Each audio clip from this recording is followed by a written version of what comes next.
everyone, and welcome to Blood Bank Guy Essentials, the podcast designed to help you learn the essentials of transfusion medicine. This is episode 055 CE, and my name is Joe Chaffin. You know, today's episode is designed to help get you up to date on recent developments in transfusion medicine that, heck, you might have missed.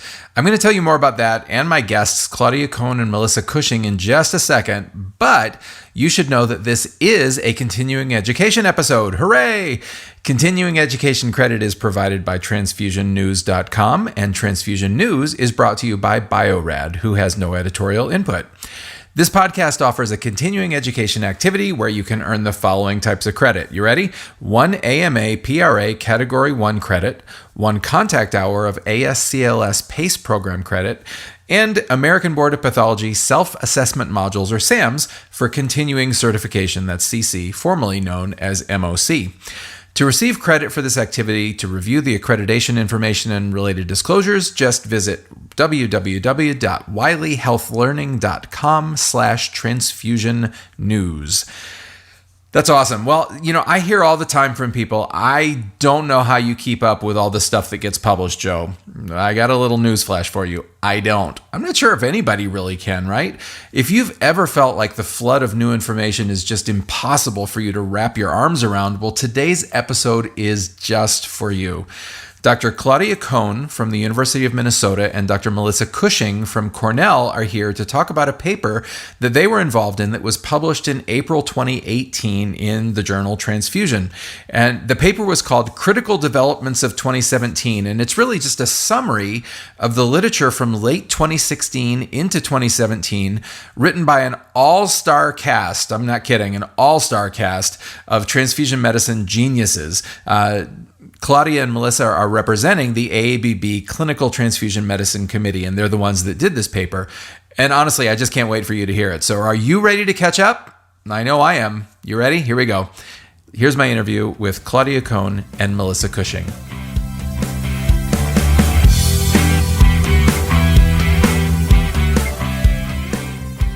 So everyone, I am so honored to have two tremendous guests here today with me on the Blood Bank Guy Essentials podcast. Let me introduce them one by one. First, I have Dr. Claudia Cohn from the University of Minnesota. Claudia, welcome. Thank you, Joe. Honored to be here. It's such a pleasure to have you. I really appreciate you being here. And I also have Dr. Melissa Cushing from New York Presbyterian Hospital in Cornell. Melissa, welcome. Thanks, Joe. Excited to be here. It is very cool to have you as well. You guys, I'm really jazzed to talk about this paper today and this whole process, because I'll be frank, when I saw this paper come out, and I saw it before the journal actually was published, before the April version of Transfusion was published. But when I'm looking through Transfusion, oftentimes I go, oh yeah, well, there's that. Oh yeah, there's that. I've seen something like that before. This is what happens when you get old. But when I saw this paper, I was like, wait a minute, I haven't seen anything like this before. This is cool. So I am so glad that you guys agreed to talk to me about this. The paper, everyone, just so you'll know, is Critical Developments of 2017, a review of the literature from selected topics in transfusion.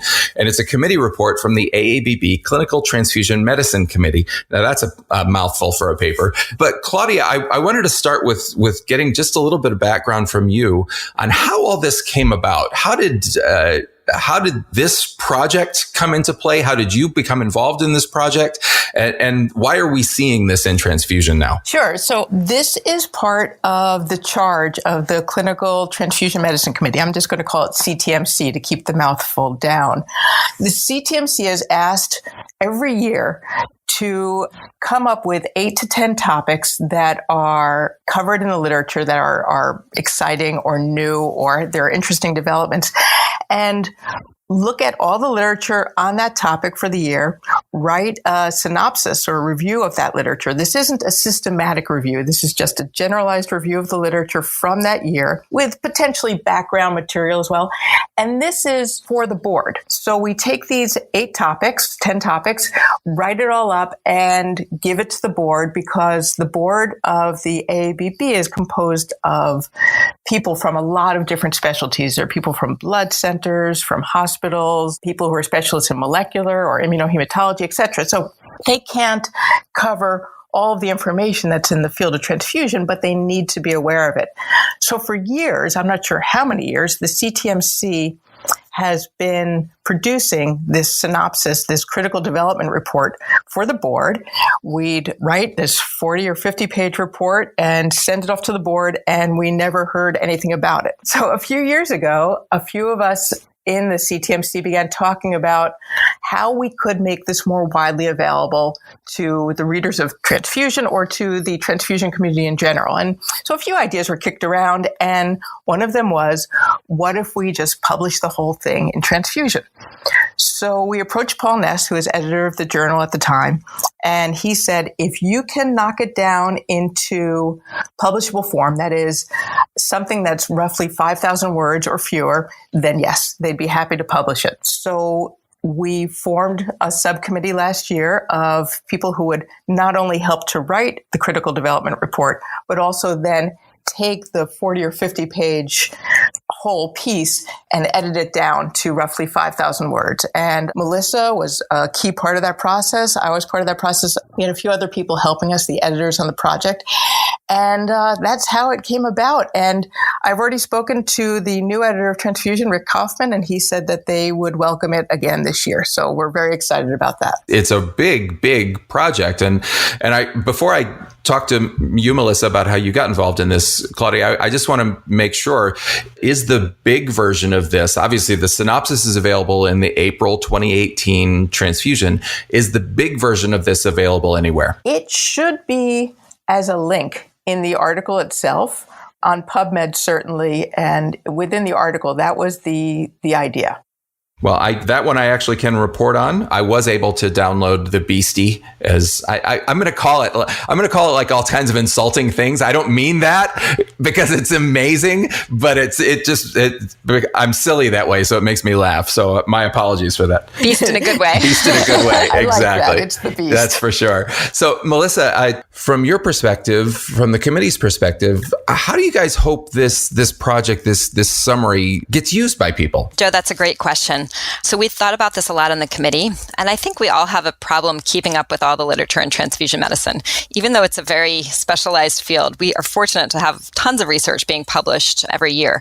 And sometimes it's still hard to keep up with everything, and you can occasionally miss things. So the main purpose of the manuscript was to make sure that people are aware of all the critical progress over the previous year. And then most of us who are transfusion medicine experts read transfusion regularly, but we don't read every journal for every other specialty, surgery, hematology, anesthesiologists, and a lot of big developments can be published in those journals as well. So we want to make sure that all transfusion medicine experts are aware of what's happening when clinicians are talking about it. Another reason is for clinicians that are interacting with our field frequently, anesthesiologists, hematologists.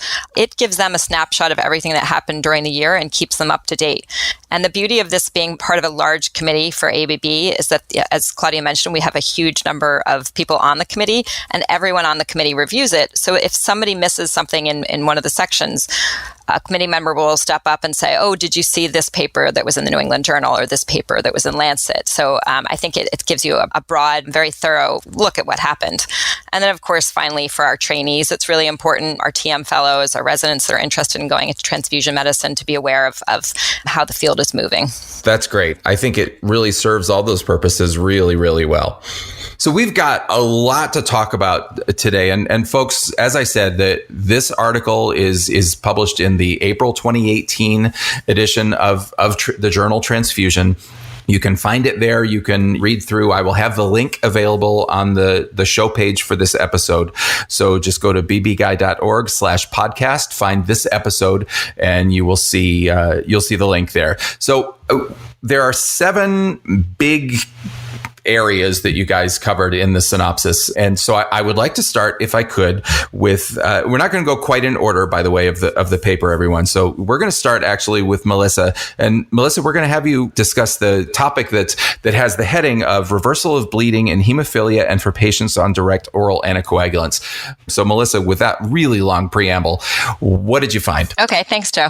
Well, I just wanted to say that this section was worked on by myself, Monica Pagano, and Julie Karp. So all of us reviewed the literature that had happened between 2016 and 2017. And this is an area that I felt had a lot of exciting critical developments. To me, it was almost more than any other area.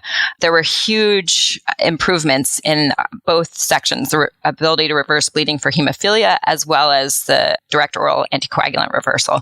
So I'm going to highlight the article that I thought was probably the most exciting for the reversal of bleeding in hemophilia, which is the emicizumab study. So every one that I'm talking about today has a really hard to pronounce name. So please bear with me as I get these maybe wrong. So this article was in the New England Journal of Medicine. The first author is named Oldenburg. It was in August of 2017. And it's looking at a drug called emicizumab, which is a brand new drug that's gotten a lot of press and interest, especially in the hemophilia world in the last couple of years. And I think it's moved really quickly through the FDA and is now approved after only having a few trials. So emicizumab, just as a little bit of background, is a recombinant humanized bispecific monoclonal antibody. And it bridges the factor 9 and the factor 10 molecules. So what that allows it to do is to restore the missing function of factor 8 for hemophilia patients. And that's really useful for patients with factor 8 alloantibodies, also known as inhibitors. So because those inhibitors can make factor 8 replacement ineffective, and about 30% of hemophilia patients have those inhibitors. So this trial was looking at the reversal of bleeding in patients with hemophilia using this drug. They're looking at, in this situation, they're looking at episodic treatment rather than prophylactic. There have been some other trials in this area that have been more looking at prophylactic treatment for patients with hemophilia. In this case, the patients were randomly assigned to receive subcutaneous emicizumab at a dose of 3 milligrams per kilogram weekly for 4 weeks, and then followed with 1.5 milligrams per kilogram after that. And I just want to emphasize what I just said about it being subcutaneous, because this is also revolutionary for hemophilia patients. We're used to having IV infusions, which means they have to go into the clinic. So subcutaneous means they can do it at home, which can really improve their quality of life. So that's really important. And the study primary endpoint was looking at the difference in the rate of treated bleeding events. So they had a total of 109 male patients because they were hemophilia. The annualized bleeding rate for patients that were getting the emicizumab treatment was 2.9 events per year versus 23.3 bleeding events for patients who did not get the drug and the control.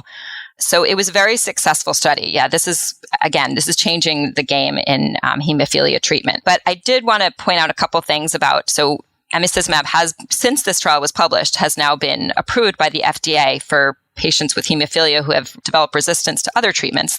That was in November of 2017. And even more recently, in April of 2018, it's now approved under the breakthrough therapy designation by the FDA for patients with hemophilia A who have not developed resistance to other treatments. So it can be used for most hemophilia patients now. But there are some risks associated with this drug. The brand name is called Hemlibra. So there have been an association with thromboembolic events if you're using emicizumab with an activated PCC, which it's frequently done for patients with hemophilia and inhibitors. And then there's also an association with thrombotic microangiopathies, again, if you're using emicizumab with an activated PCC. But overall, this is an amazing study that has really changed the face of hemophilia. And there's been a lot of developments in the world of hemophilia with long-acting factor VIIIs and things like that. But this one, I think, is probably the most cutting edge. That's awesome. Then, like you said, that is game-changing stuff. That's fantastic. Okay, so in the interest of time, that one I can tell is sweet spot for you, Melissa. I do like that study. Yeah. I can tell. Very that's interesting. for sure. So there were some other things that you guys talked about in terms of the new oral anticoagulants and reversal of that. So what would you like to summarize for that? Right. So there were 3 big studies that we talked about for the reversal of the DOACs, or the direct oral anticoagulants. There was one on andexanet alpha for the reversal of bleeding in patients on DOACs. And that one, it was an interim report in New England Journal of Medicine in 2016 of an ongoing study. And so that was an open label study looking at people who had had acute major bleeding after edoxaban. And then the drug was given and they showed, again, excellent results where they had clinical hemostasis adjudicated as excellent or good in 79% of patients that were getting that reversal agent. And interestingly, since that study was published, the FDA has now granted approval for andexanet alpha, or the brand name is Andexa, for patients that have been treated with factor Xa or direct oral anticoagulants of that category in May of 2018. So that was another big study that's ongoing. The full report is not published yet, but it's already been FDA approved. So that was another big one. There was a study looking at idarucizumab for dabigatran reversal. Again, idarucizumab has now been approved by the FDA. Its brand name is Praxbind, and that study was called the Reverse AD clinical trial, and it was in the New England Journal in 2017. In this study, an interim result had previously been published in 2015, but the one we focused on in our report was the full cohort analysis. And it was a multi-center prospective open label trial to determine whether idarucizumab could reverse the anticoagulant effect of dabigatran in patients who had uncontrolled bleeding or about to undergo a procedure.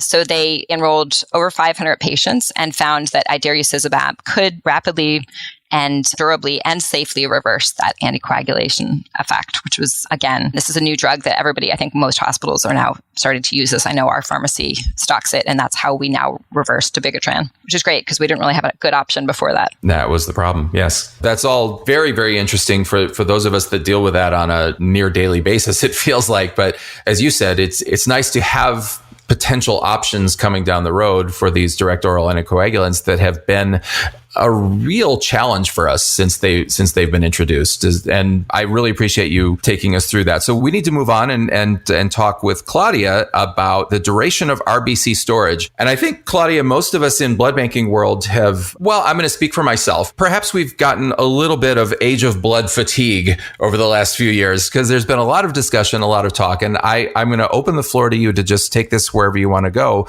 In terms of what you guys summarized in these articles, what did you guys find?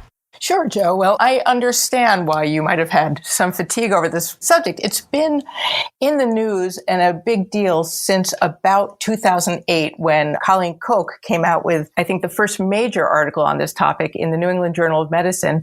She had done a retrospective review of about 6,000 cardiac surgery patients, and she found that those patients who had received blood that had been stored, red blood cells, that had been stored longer than 14 days had higher risks of major postoperative complications and greater short and long-term mortality. So this created a maelstrom. People became very concerned that older blood was dangerous. And this was a retrospective study, and all retrospective studies, no matter how well done, have their limitations. So this launched a number of better designed prospective randomized controlled trials. And in the critical developments, Nancy Heddle was the author, and she did a great job putting together a review of the available evidence that was published in 2016 and 2017. She outlined what the clinical relevance of the red blood cell storage lesion was. So I'd like to just begin with a brief review of the red blood cell storage lesion. It's as soon as the red blood cells leave the body and enter the bag, they begin to age and they develop this storage lesion, and it progressively gets worse so that the cells become less deformable and stiffer so that theoretically they cannot enter the microcapillary beds as easily to release oxygen. There's a lot of biochemical changes as well, such as the 2,3-DPG level goes down. That's a molecule that's critical for releasing oxygen at appropriate moments in the body. And so as soon as the red blood cells enter the body again, the 2,3-DPG level is corrected, it's replenished and equilibrated, but we don't know what the rest of the storage lesion has done to the red blood cells that might affect their clinical ability to carry and deliver oxygen. So what is the clinical relevance of the storage lesion? So I'll begin with the INFORM trial first. INFORM is an acronym for Informing Fresh versus Old Red Cell Management. And it's nice that Nancy Heddle wrote this critical development because she was the lead author for this. It was published in the New England Journal in 2016, and it was a multinational trial. There were 3 Canadian hospitals, one from the US, one from Australia, and one from Israel. And the interesting thing, I think, about this trial is that patients were unselected. It wasn't a specific population other than the fact that they were all adults. Any patient who was admitted to one of these hospitals who received a red blood cell transfusion All of these patients were enrolled and randomized to receive either standard issue red blood cells, which were based on, regular inventory control in a blood bank, the oldest unit on the shelf, or they received the freshest blood that was in inventory. So they ended up enrolling 31,000 patients, and the oldest blood tended to be, the average was 23.6 days old, whereas the freshest units were 13 days old on average. And so they did achieve their 10-day separation. And the final result, in-hospital mortality in the fresh arm was 9.1%, while in the standard issue arm, the older arm, the mortality was 8.7%. So 9.1 for fresh and 8.7 for new. Statistically, that means that there was no difference between the two arms. The older units were not causing more harm. The fresh red cells did not decrease in hospital mortality compared to standard issue red blood cells. Naturally, they did subgroup analyses. They looked at high-risk populations, such as patients who had undergone cardiovascular surgery, patients in the ICU, patients with cancer, and they found no significant differences.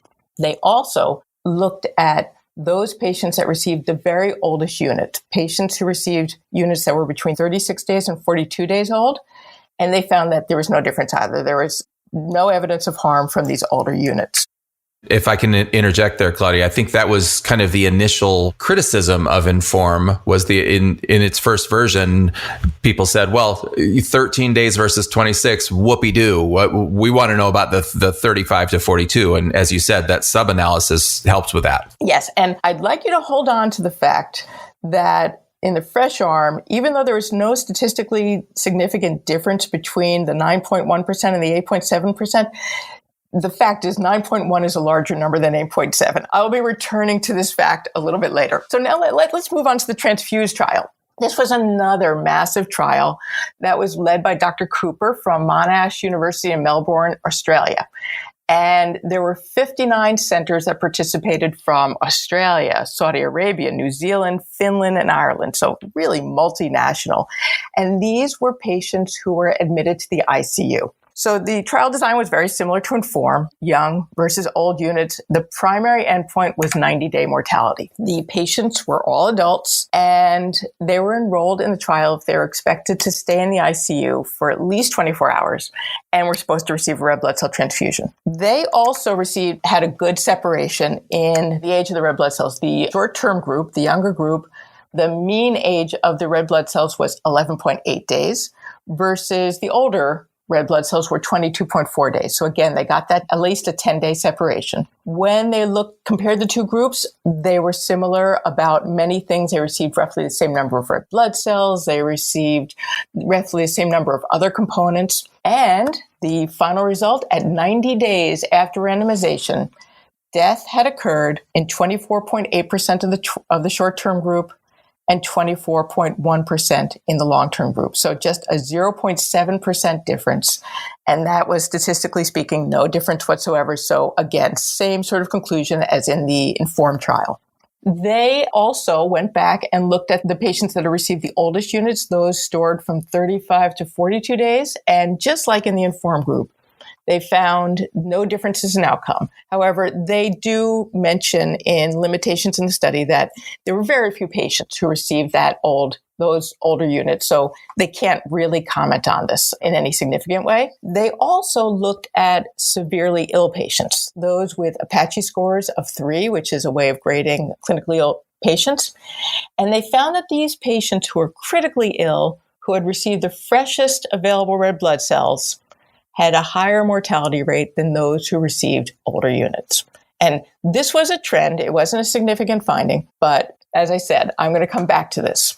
This brings us, if there's time, to the meta-analysis. Nancy Heddle reviewed a paper that she was a part of, and this meta-analysis looked at 14 studies, or rather trials, of older versus younger blood. And the lead author on this, I'm going to butcher the person's name, Dr. Che Adisak Sofa. So if they're listening, please pardon me for that. As I said, they analyzed 14 studies, and when they included the Transfuse trial, it brought it up to 15 trials.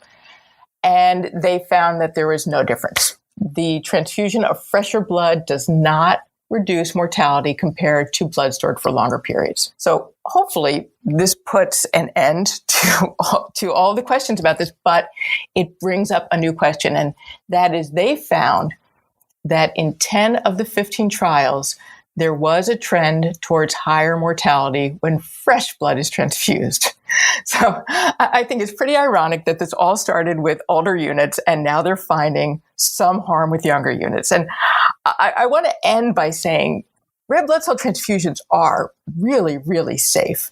And if you go to a hospital and you happen to receive some fresher units, you're probably okay too. These findings are small. So far, they're not statistically significant, but maybe they'll be able to design a trial and make it large enough to actually pick out and see if this is a true difference, or maybe this will be a big data study with retrospective data. I don't know. But I think it's really exciting. That's awesome. So everyone listening, I talked on this podcast right when the INFORM trial came out. I did an interview with Nancy Heddle about it. So if you want to hear more about INFORM, which Claudia just summarized beautifully, you can go to bbguide.org/022 and you can find out more information directly from Nancy Heddle on the INFORM trial. So Claudia, that's awesome. Thank you so much for that. We are going to move back to our friend Melissa, who's been patiently waiting. Melissa, you with us? Yes, I'm here. All right, fair enough. So, Melissa, you get to talk about something that, wow, it feels like we've been kicking around pathogen inactivation for a very long time as well. I want to set the stage a little bit by saying, I think everyone thinks that, well, most everyone thinks that pathogen inactivation as an idea is a really good idea. The idea of treating blood to kind of, I don't want to say sterilize it because that's not correct, but to at least reduce the risk of infectious diseases being transmitted. But I think there's also been some questions about what that treatment does to the blood. And I think that this section describes some of that stuff. So I will leave the floor open to you. And what did you guys find about pathogen inactivation? Yeah, thanks, Joe. I couldn't agree more about your previous statement that every time we have an intervention, a manipulation of a product, there's always benefits, but then there are also drawbacks. So some of the trials that I'm going to be discussing really kind of focus on those. So first, I just wanted to briefly discuss the Elaine trial, which was in Lancet in 2016. And this was a really interesting trial because it really gives you information about how countries with significant cost restraints that can't do all the testing that we do in the US can really use pathogen inactivated products to have safer transfusions. So in this one, it was a randomized double-blind parallel group clinical trial that was looking at the use of whole blood pathogen reduction technology to prevent the transmission of malaria. And it took place where it should in sub-Saharan Africa, in Ghana, and an academic hospital there. And in that country, malaria is endemic, and there's a huge portion of the donors who are asymptomatic carriers of malaria. So it's really important to think about a way to make their transfusions safer. So they had a shockingly high prevalence of parasitemia in their blood donors of around 50%, which is just really fascinating. And, it shows how this product can help there. So most hospitals don't really have a great way to look at the product. Some of them may examine the product by microscopy to see if there's malaria, but we know that's not the most efficient process. And a lot of countries don't even have the resources to do that. So this trial was really useful from that perspective. So what they did was they used Miracell units, which is whole blood that's been treated with UV light and riboflavin B2 to reduce the pathogen load and inactivate the white blood cells. And their primary endpoint was the incidence of transfusion-transmitted malaria in non-parasitemic recipients who were exposed to parasitemic whole blood. So they found that the incidence of transfusion-transmitted malaria was 4% for treated blood in that category and 22% for untreated blood. I'm not sure we've mentioned the table 1 yet in our critical developments report, but for readers who just want to get the key points about what we discussed in this overview, there's a nice table that has key points, and for each section we sort of talk about what those are. And for the pathogen inactivation section, we really talk about the fact that pathogen-reduced platelets can mitigate the residual risk of septic transfusion reactions and reduce the risk of other transfusion-transmitted diseases, but there are some downsides to that.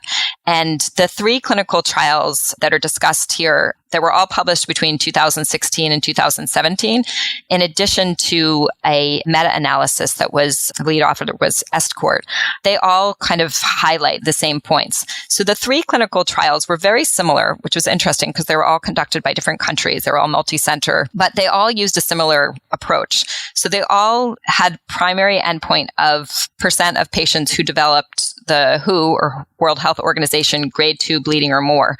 They all had slightly different descriptions of what they were all inferiority studies. So they all had a slightly different description of what the inferiority margin should be to be called equivalent, but they all had similar findings. And I think to be a little bit more concise, I'm just going to mention the name of the trials and then kind of discuss them as a group instead of going into them, if that's okay with you.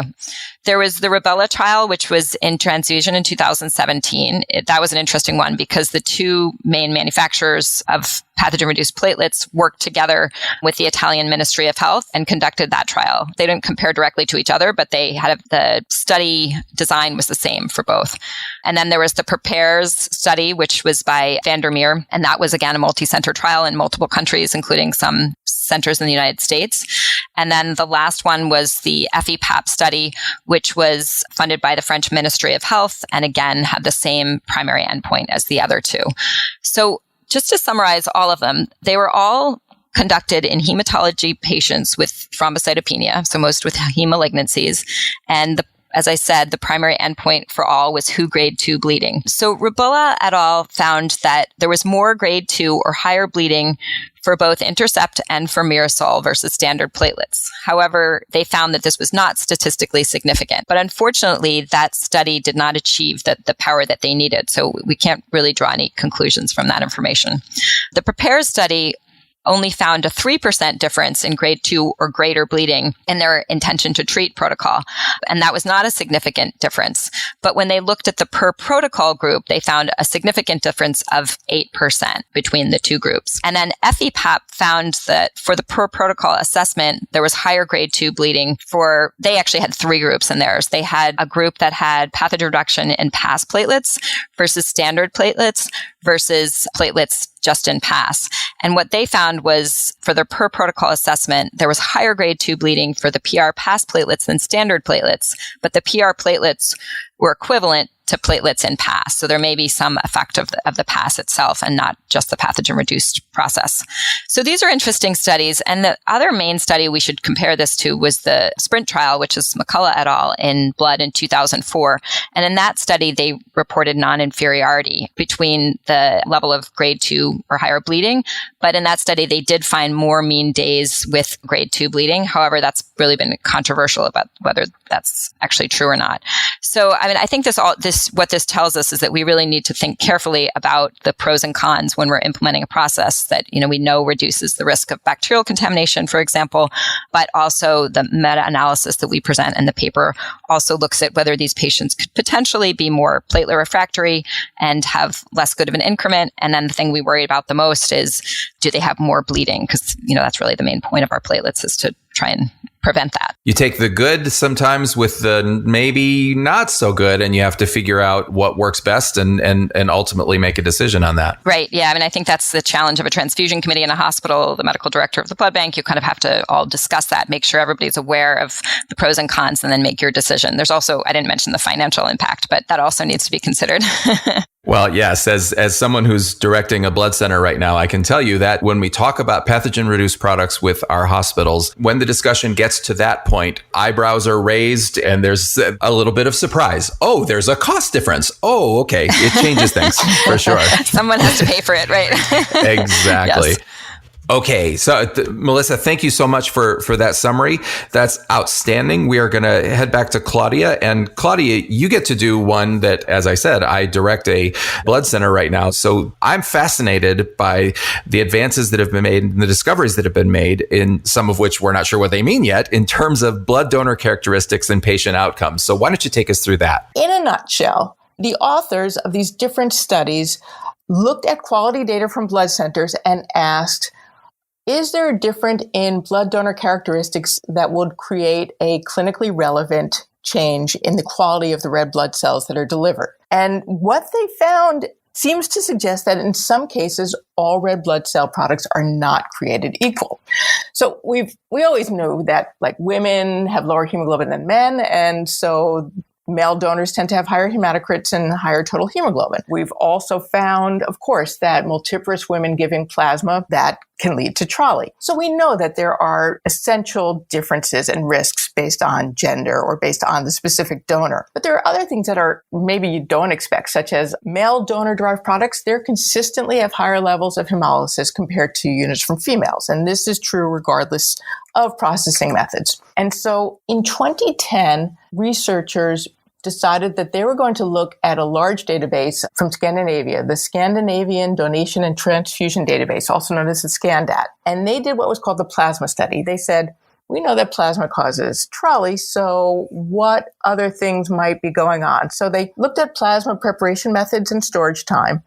And what they found, I think surprised even them, they found that recipients of female plasma derived from female donors, had higher short-term mortality than those receiving male plasma. They looked at 93,000 patients, and 8.85% of the recipients were dead within 14 days of receiving a plasma transfusion from a female, compared to 7.53% who received plasma from males.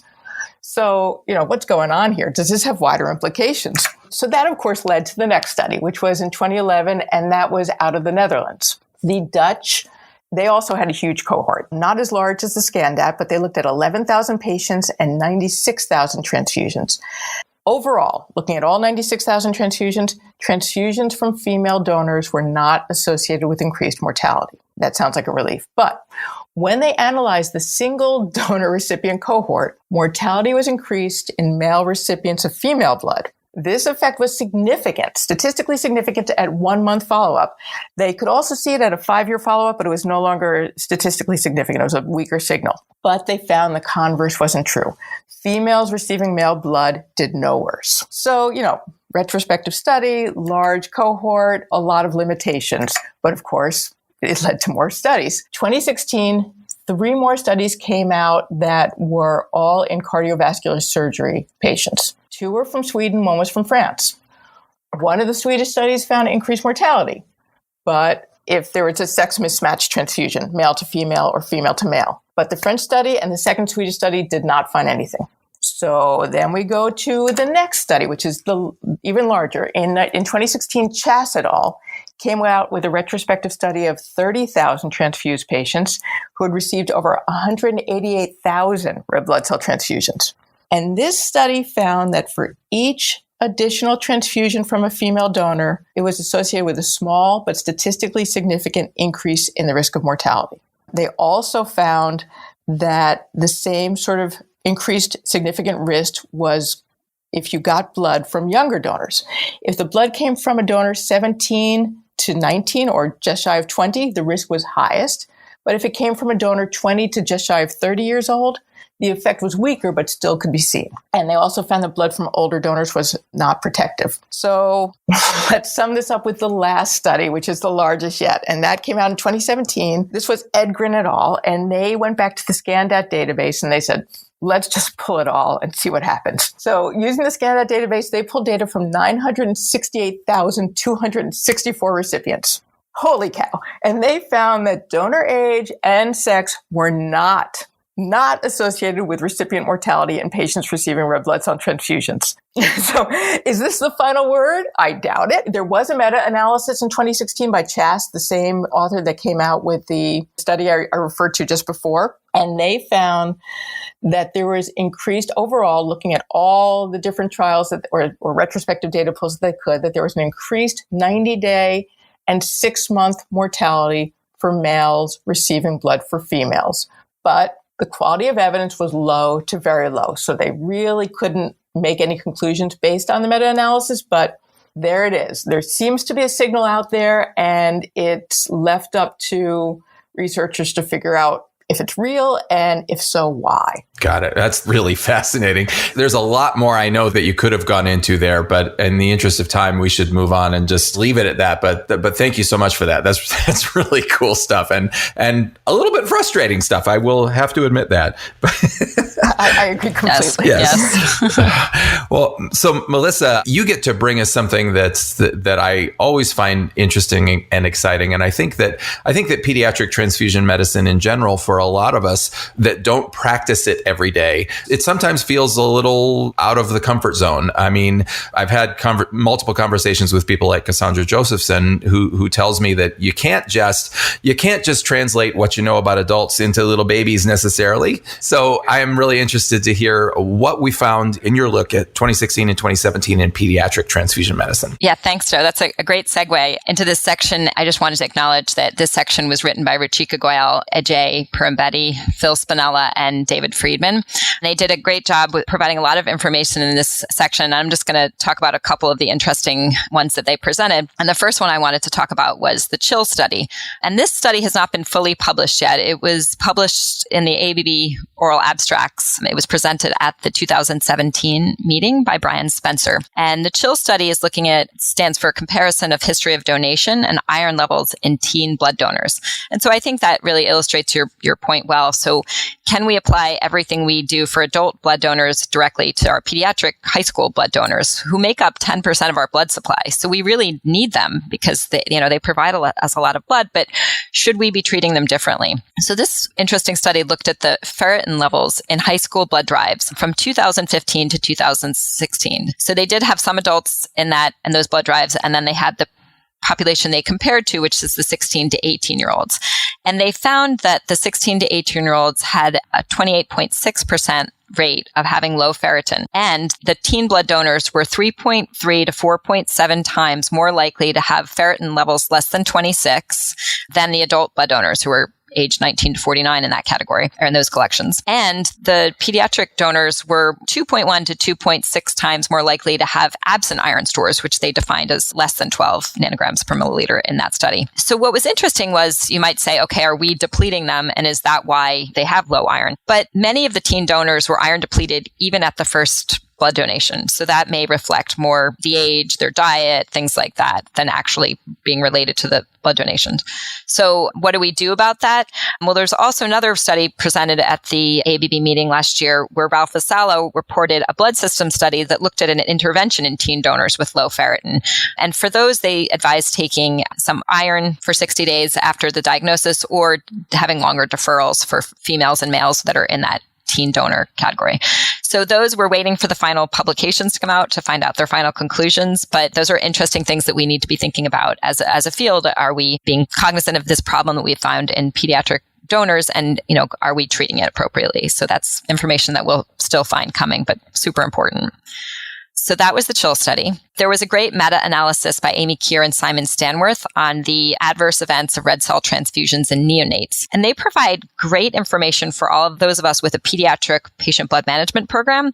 There's no evidence that rates of mortality differ between restrictive and liberal transfusion strategies for red cell transfusion. And they found that a liberal strategy was not superior to restrictive in terms of rates of retinopathy, of prematurity, chronic lung disease, or intraventricular hemorrhage. And that's great data to have. So I know we struggle in our patient blood management program specifically with pediatrics because there's just not as much evidence out there. And as you said, a lot of people they feel that kids should be transfused more just because they're kids and they're a vulnerable population.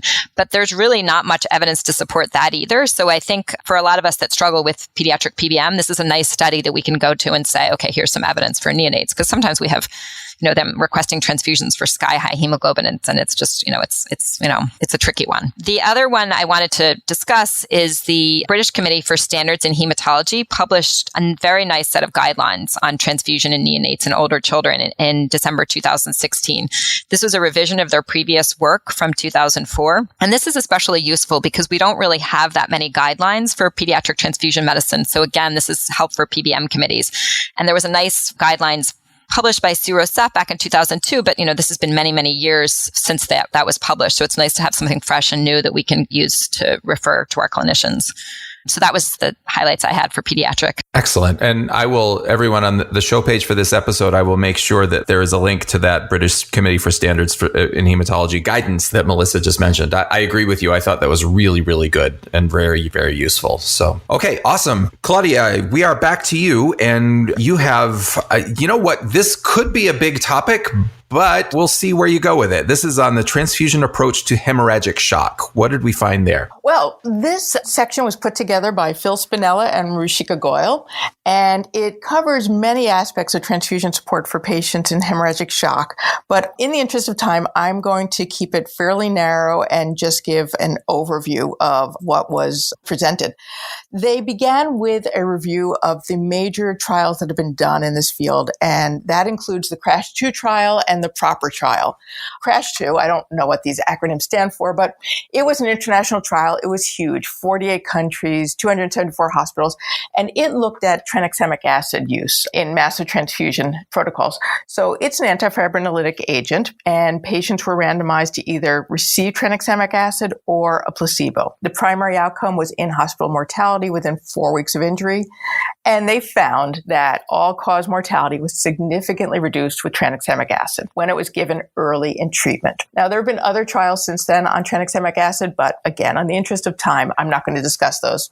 The PROPER trial was another very important trial in the massive transfusion literature. The authors were trying to determine the efficacy and safety of transfusing patients with severe trauma and major bleeding using different ratios of plasma, platelets, and red blood cells. They compared a 1-to-1-to-1 ratio of those three components for resuscitation versus a 1-to-1-to-2 ratio. So either you had equivalent amounts of plasma and red blood cells, or you had half the amount of plasma as you had to red blood cells. So PROPER had 680 patients, and the primary outcomes were 24-hour and 30-day all-cause mortality. And basically, in a nutshell, because there was controversy over the interpretation of these data, so I'm just going to stick with the major version, and that is there was no significant difference in mortality between the 1-to-1-to-1 group and the 1-to-1-to-2 group. Neither offered an advantage over the other that could be detected in this trial. That was an introduction for this section to where the literature was. And then they went on to talk about the Trauma and Hemostasis Oxygenation Research Group, or THOR. THOR. I cannot let that be said without raising my arms and imagining a hammer in my hand or something. It's horrifying, but I'm sorry. I think the group likes that too. So THOR is dedicated to exploring the best techniques and materials to use to resuscitate hemorrhaging patients. And there's a ton of interesting stuff that they're doing in THOR. They're looking at cold whole blood for trauma patients. They're looking at freeze-dried plasma, cryopreserved platelets, avenues that the U.S. military and other militaries around the world are very interested in because it might lead to better resuscitation, quicker resuscitation, and also easier to transport materials on the front line. So I think more and more interesting stuff is going to come out of the THOR group. But one of the things that's really interesting is whole blood, the use of whole blood in resuscitation. I think it's kind of fun that in the 70s, we were using whole blood, or maybe before the 70s, we were using whole blood to resuscitate patients in hemorrhagic shock. And then that went out and was replaced with a combination of crystalloids and blood components. And now we're swinging back again to whole blood. And so in the critical developments, they cover this topic with a focus on the comparative efficacy of whole blood for resuscitation. And they focus on the properties and differences between platelet products that were stored at 4 degrees C versus platelet-containing products that were stored at 22 degrees C, or room temperature. And they found that, in essence, if you have a platelet in the cold, it becomes activated. And that was the original thinking of why you shouldn't store the platelets in the cold. You don't want a pre-activated platelet. But people started saying, well, maybe you actually do want a pre-activated platelet for trauma patients who are liberally bleeding and the bleeding needs to be stopped as quickly as possible, as opposed to, say, patients receiving prophylactic transfusions for platelets if they're hemonc patients. And so they're looking into this and trying to understand whether cold stored platelets or cold stored whole blood would be a better component for patients who are bleeding from trauma. They also, in the critical development, include material on trying to debunk various misconceptions, according to them, that are associated with whole blood. They go over the fact that whole blood actually can be leukoreduced. Apparently, there's a belief that it cannot be. And they also say that whole blood, group O whole blood, if it has a low titer of anti-A and anti-B, can be used as a universal component. And so they're trying to say that there are wider applications for whole blood and trying to interest the general population in using it more frequently. I'm going to close with the last paper that was gone over in the critical developments in this section, and it was published initially as an abstract, but now it's a paper by Meyer et al. Called Every Minute Counts. And this was published in 2017. And they used 680 patients, which I think is the same number in the proper trial. This might have been a relook at that data. They look at the increase in the time to massive transfusion activation and the time to arrival of the first cooler and whether the delays were associated with problems. And what they found that whenever there was an increase in time, it was associated with a prolonged time to achieving hemostasis. And this was statistically significant. They found that if there was an increase in time in a massive transfusion activation and a time for the first cooler to arrive, that there was an increase in mortality. And they also found that increase in time to arrival of the first cooler was associated with increase in mortality at 24 hours and at 30 days. So the title says it all. Every minute counts. The faster you can get the blood to the patient, the better off the patient will be. No matter whether it's in a 1:1:1 or 1:1:2 or whole blood, faster is better. That's it for that section. That's a great summary. And like with many of these things, we could go into a lot more there, especially that last paper as well as the whole blood stuff. But we got to move on. We got to finish this up. So Melissa, we don't have a ton of time left, but I wonder if you'll take us through whatever you think is either the most critical or one of the most critical things in the therapeutic apheresis and extracorporeal photopheresis section. Yeah, absolutely, Joe. I just want to say that this section was written by Ellen Clapper, Monica Pagano, and Yossi Schwartz. So I'm just going to focus on one, but again, there's a lot of good stuff in there, so people can come back and read everything. But the caplacizumab study has the potential to change the way we treat TTP. So I want to just kind of discuss the pros and cons of that study. So it's really an interesting study. It's not actually focused on therapeutic plasma exchange. It's really focusing on a supplement to TPE for treating TTP. So the drug is caplacizumab, which is a humanized anti-von Willebrand factor immunoglobulin. And this was a phase 2 randomized controlled trial to evaluate the use of this antibody to inhibit interaction between ultra-large von Willebrand factor multimers and platelets to treat newly diagnosed TTP. And the study was in the New England Journal in 2016, and the lead author was Flora Pavandi. The primary endpoint of this study was to look at the response to the TTP, and then the secondary endpoints to look at the exacerbation of TTP disease and relapse. Unfortunately, the study ended early due to recruitment challenges, but I think there's still things we can learn from it. The authors found that the time to response to TTP treatment was significantly reduced by 39%, the median time. And these were all patients that were treated with both TPE, and then they were randomized to either get caplacizumab or to get placebo. So therapeutic plasma exchange, or TPE, was definitely part of it for all 75 patients that were enrolled in the study. So they did find that the time to response was reduced by 39%, which is great. The interesting thing, or the downside of the drugs in this study, was that after the cessation of caplacizumab, the relapse rates at 1 month and at 12 months were more frequent in the caplacizumab group. But the authors also point out in the discussion that these patients had persistently low levels of Adams TS13, and that suggests that perhaps the relapse might have been related to the underlying autoimmune disease. So I think we really, this was just 75 patients, so we really need to get more information on that. They did publish a follow-up study in July of 2017, which was not included because this was after the time that we did our review.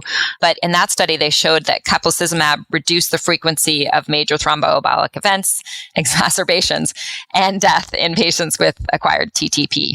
And that one was the same first author in the Journal of Thrombosis and Hemostasis. So this drug really has the potential to make major improvements in the treatment of TTP, but we're waiting to see. And the drug is not yet available and approved, at least in the US, by the FDA, but hopefully we'll be seeing more of it and learn more information about it. You guys, man, so much great information. In many ways, this is like a 2016, 2017 journal club. And you guys have really done a great job with taking us through this. I wonder, just as a last question to both of you, you mentioned that you're starting to put together next year's version of this, either based on that or based on what you're thinking and seeing so far.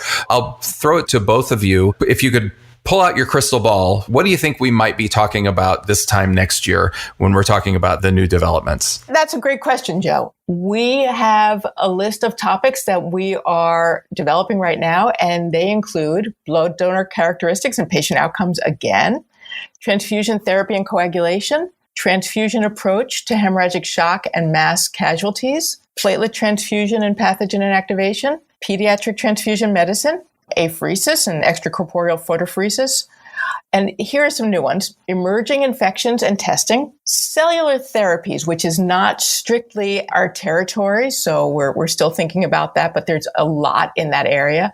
And then this is Nancy Heddle's baby, I think, big data applications in transfusion medicine. I think that will be a really exciting topic. I think all of them will be, but yeah, I would agree. And I think that if we're covering cell therapy, the CAR T is definitely going to be a focus on that because there's been so much progress we've made with the CAR T cells this year. I think that topic is what prompted many of the committee members to say we really need to include this year. Potentially blood banks may start getting involved in it because it's not the same level of processing that we do in our cell therapy lab. So it may be at some point in the future that the product moves into a blood bank if they don't have their own cell therapy lab. So I think it's very relevant for transfusion medicine as well as cell therapy. That's fascinating. Well, I'll tell you from my perspective, my little crystal ball, which is really foggy most of the time, but my little crystal ball is sitting here. Based on the questions that I am getting asked I mentioned, I'm currently working in the blood donor center environment, though I work with a ton of clinical hospitals. What I'm hearing about all the time is cold stored whole blood and trauma. I mean, it is a constant drumbeat of what are we doing about this? What's going to happen? And I know that Phil Spinella and Mark Yazer and those guys are doing more and more studies. I suspect we're going to hear more about that in the coming year. Well, Phil is on the committee and a very active member. And yes, and of course, he's a member of Thor. So, I'm excited to have him write more on that topic. For sure. Okay, you guys, thank you so very much. Claudia Cohn, Melissa Cushing, you guys have been fantastic. I really, really appreciate you being with me on the podcast. I enjoyed it thoroughly, Joe. Thank you. Thank you, Joe. We enjoyed it.